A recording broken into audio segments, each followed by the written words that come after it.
Canara bank कल आए थे इस बैंक के रिजल्ट्स में एक बार जल्दी से आपके सामने नतीजे रख दूं और उसके बाद हम टॉप मैनेजमेंट से करेंगे मुलाकात। नेट इंटरेस्ट इनकम में 4.5% की रही बढ़त, मुनाफा 11% बढ़कर आया है, प्रोविजंस में कमी आई है, ये एक अच्छा संकेत है। एडवांसेस 9.5% बढ़े हैं, ग्लोबल एडवांसेस, और इसके अलावा ग्लोबल डिपॉजिट भी लगभग 9.5% बढ़कर आते हुए दिखे। ग्रोस और नेट लेवल पर एनपीए में आया है सुधार, बढ़िया एसेट क्वालिटी है, और नेट इंटरेस्ट मार्जिन थोड़े से घटकर 14 बेसिस पॉइंट से घटकर 2.86% के आसपास आते हुए दिखे हैं। कॉस्ट ऑफ फंड थोड़ी सी बढ़ी है और कॉस्ट ऑफ डिपॉजिट्स भी। आइए इन सभी मुद्दों पर बातचीत करने के लिए कैनरा बैंक के एग्जीक्यूटिव डायरेक्टर देवाशीष मुखर्जी साहब हमारे साथ कार्यक्रम में हो रहे हैं शामिल। कोलकाता यूनिवर्सिटी से सर ने एमबीए फाइनेंस की डिग्री हासिल की है। 1994 में आपने पीएनबी के साथ अपना करियर की शुरुआत की थी और कॉर्पोरेट क्रेडिट का बड़ा लंबा गहरा अनुभव मुखर्जी साहब रखते हैं। सर बहुत बहुत स्वागत है आपका जी बिजनेस पर, धन्यवाद हमें समय देने के लिए। Good morning. और सबसे पहले सर आपको और कैनरा बैंक के आपके सभी सहयोगियों को दीपावली की बहुत बहुत शुभकामनाएं। शुरुआत सर नतीजों के साथ किया जाए। एसेट क्वालिटी बहुत बेहतरीन इंप्रूवमेंट आपका तिमाही दर तिमाही इसमें देखने को मिल रहा है। अच्छी मजबूत एसेट क्वालिटी के पीछे रीजन बताएं सर। सर इसमें ऐसा है कि जैसे आपको पता है कि हम लोग कैनरा बैंक में पिछले कई क्वार्टर्स में एक चीज हम लोग मेंटेन कर रहे थे कि हमारा जो रिकवरी होगा वो स्लिपेज से ज्यादा होगा। तो ये जो हमने एक पॉलिसी अपनाई है ये उसी का नतीजा है। और इस बार खास करके इस क्वार्टर में हमारी जो स्लिपेज है इस पे बहुत अच्छा कंट्रोल आया है और कोई बड़ा अकाउंट स्लिप हुआ नहीं है। तो इसके कारण हमारा जो स्लिपेज कंट्रोल है ये भी एक बहुत इसने एक भूमिका निभाई है हमारे एसेट ग्रॉस एनपीए और नेट एनपीए लेवल को कंट्रोल में रखने के लिए। ठीक बात है सर। किस तरह की सिचुएशन आपकी एडवांसेस और डिपॉजिट की ग्रोथ की रही है इस तिमाही में, और दूसरा जो दोनों ही कॉस्ट ऑफ डिपॉजिट और कॉस्ट ऑफ फंड्स आपके दोनों बढ़े हैं, उस पर आप क्या कहेंगे?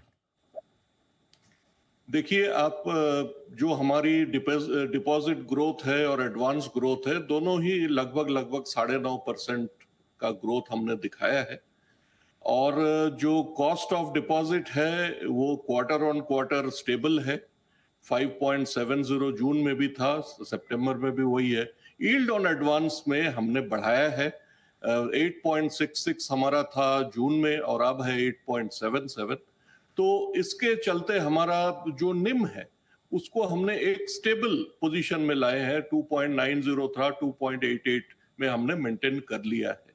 और हमारी जो प्रॉफिट इंक्रीज है 11% से ज्यादा, ये सारा इसका रीजन है कि हमने अपना कॉस्ट ऑफ डिपॉजिट को कंट्रोल किया और यील्ड ऑन एडवांसेस को हमने उस पर नजर दिया। और इसके लिए लास्ट क्वार्टर में हमने आपको बताया भी था कि हम लोगों ने डेलिबरेटली कुछ लो यील्डिंग एडवांसेस को जाने दिया हमारे पोर्टफोलियो से, and that was around 35,000 crore. तो वो 35,000 करोड़ का इंपैक्ट अभी इस क्वार्टर में हमें मिला कि अब हम जो जा रहे हैं वो हाई यील्डिंग एडवांसेस पे ज्यादा हम लोग मतलब नजर दे रहे हैं। परफेक्ट। सो ये मिली-जुली ये कारण के वजह से ये हमारा जो यील्ड ऑन एडवांसेस की बढ़ोतरी हुई, निम को हमने स्टेबल में रखा। परफेक्ट। अच्छा सर, नेट इंटरेस्ट मार्जिन आपके घटे हैं, 14 बेसिस पॉइंट घटकर 3.86% पर आए हैं। क्या इसमें कोई इंप्रूवमेंट की स्कोप है या फिर थोड़ा प्रेशर रहेगा? सर हम लोग जो सोच रहे हैं कि ये 2.90 के आसपास हम रखेंगे, इसको हमारा रह पाएगा। प्रेशर तो है, देखिए डिपॉजिट रेट्स तो बढ़ रहे हैं और डिपॉजिट रेट हाई है और इसके लिए थोड़ा सा निम पे प्रेशर तो है, बट वो हम अपना जो लेवल है 2.88 2.9 इसको हम मेंटेन रखेंगे। ओके, तो 2.8 2.9 के आसपास मेंटेन रखने की कोशिश होगी, थोड़ा सा प्रेशर तो है। बताएं सर, अभी जो बड़ी चिंता इंडस्ट्री की है वो अनसिक्योर्ड लोन के पोर्टफोलियो को लेकर है। आरबीआई गवर्नर साहब ने भी पिछली पॉलिसी में इस बात को लेकर चिंता जताई थी। क्या कहीं कोई आपकी बुक कितनी बड़ी है, और दूसरा है कि कहीं आप इस तरह की कोई प्रॉब्लम्स या कोई चैलेंजेस देख रहे हैं अनसिक्योर्ड लोन्स को लेकर? देखिए हमारा जो रिटेल अनसिक्योर्ड लोन का पोर्टफोलियो है ये इसमें दो हिस्से हैं। एक तो एजुकेशन लोन है, वो 5,000 करोड़ का है मात्र, और एक आपका पर्सनल लोन है जो 13,000 करोड़ का है। तो ये टुगेदर अगर हम दोनों को मिलाएंगे 18 करोड़ का है।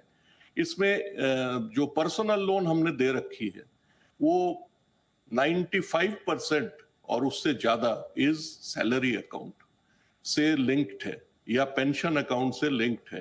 तो ये अनसिक्योर्ड एज अ नेचर तो अनसिक्योर्ड है, बट इसको हम उस तरह से अनसिक्योर्ड जो आरबीआई का जो वो था कि भाई अनसिक्योर्ड लोन में हमारी एनपीए बढ़ सकता है, एंड हमारा एनपीए लेवल जो इन दोनों में है, पर्सनल लोन में ये लेस देन 1% है, तो एडुकेशन लोन में भी लेस देन 1% है। तो इसलिए वी आर वेरी सेफ, हम ये कह सकते हैं, सो फार एज जो हमारा पोर्टफोलियो है अनसिक्योर्ड लोन इन रिटेल में।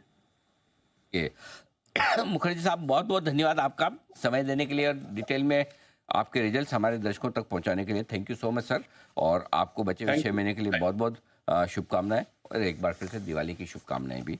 Thank you so much. आपको भी थैंक यू। धन्यवाद सर, धन्यवाद।